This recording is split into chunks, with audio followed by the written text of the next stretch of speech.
आप लोग जैसा जानते हैं कि बीपीएससी के हेड टीचर के एग्ज़ाम का डेट चेंज कर दिया गया है। तो आइए किस तरीके से नोटिफिकेशन निकला है और एग्ज़ाम के सिलेबस में क्या क्या पैटर्न चेंज हुआ है, तो उस पर हम लोग बात करते हैं।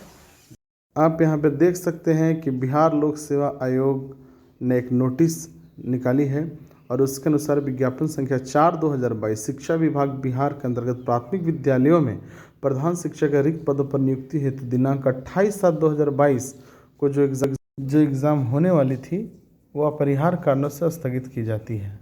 उक्त परीक्षा सितंबर 2022 में आयोजित की जाएगी, जिसकी तिथि की घोषणा बाद में की जाएगी।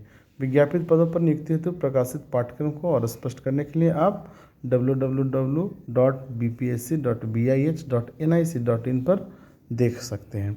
तो कुल मिलाकर कहने का मतलब है कि जो पाठ्यक्रम में भी बदलाव हुआ है उसके बारे में भी मैं आप लोगों को जानकारी दे रहा हूँ। बहुत आसान कर दिया गया है पाठ्यक्रम को, और वैसे लोगों के लिए काफ़ी आसान है जो कि इस एग्ज़ाम की तैयारी कर रहे थे और उनकी तैयारी पूरी नहीं हुई थी, और वो मायूस होंगे जिनकी तैयारी पूरी हो चुकी थी। तो आइए हम लोग देखते हैं क्या सिलेबस है। आप देख सकते हैं स्पष्ट रूप से कि सिलेबस में किस प्रकार के चेंजेस आए हैं। पहले से हमारे समझ से सिलेबस को बहुत आसान कर दिया गया है। पाठ्यक्रम प्रधान शिक्षक का जो है वो अब डीएलएड का जो सिलेबस है वो जस का तस रहेगा। चेंजिंग हुआ है सामान्य अध्ययन के सिलेबस में। और क्या चेंजिंग हुआ है, जो मैथमेटिक्स आपसे सामान्य गणित पूछा जाना था तो वो अब सिर्फ 8th स्टैंडर्ड तक कर दिया गया है और उसके 20 अंक होंगे, यानी कि आपको 20 में 20 अंक लाने की पूरी संभावना है। उसके बाद जनरल साइंस जो कि कितना स्टैंडर्ड तक था उसका कोई क्लैरिटी नहीं थी, तो उस परिस्थिति में अब जनरल साइंस जो है सामान्य विज्ञान वो अब 15 मार्क्स का है और 8th स्टैंडर्ड तक ही पूछा जाएगा, यानी कि 8वीं तक के विज्ञान को आप जानते हैं तो आप सफिशिएंट है इस एग्ज़ाम के लिए और बेहतर स्कोर कर सकते हैं।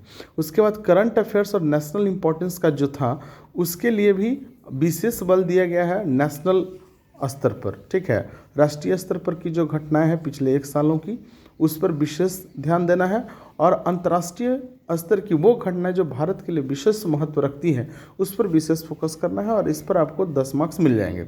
अब रह गई बात कि जो हिस्ट्री है उसमें भारतीय राष्ट्रीय आंदोलन यानी कि 1857 से लेकर के 1947 तक का जो आपका इतिहास से पूछा जाता है, यानी कि भारतीय स्वतंत्रता आंदोलन, वो मुख्य रूप से है और इसकी तैयारी आप कर सकते हैं और इसके 10 अंक मिलेंगे। ज्योग्राफी के बारे में पहले नहीं क्लियर था, अब ज्योग्राफी है 10th स्टैंडर्ड तक पूछा जाएगा, यानी कि ज्योग्राफी भी बहुत आसान हो गया है और एनसीईआरटी के पुस्तकों से ही आप अध्ययन करेंगे। सोशल स्टडी जो है वो भी 10th स्टैंडर्ड तक कर दिया गया है, उसको भी आप एनसीईआरटी के पुस्तकों से देख सकते हैं। कैलकुलेटर यहाँ नहीं ले जाना है। तो ये रहा एग्ज़ाम का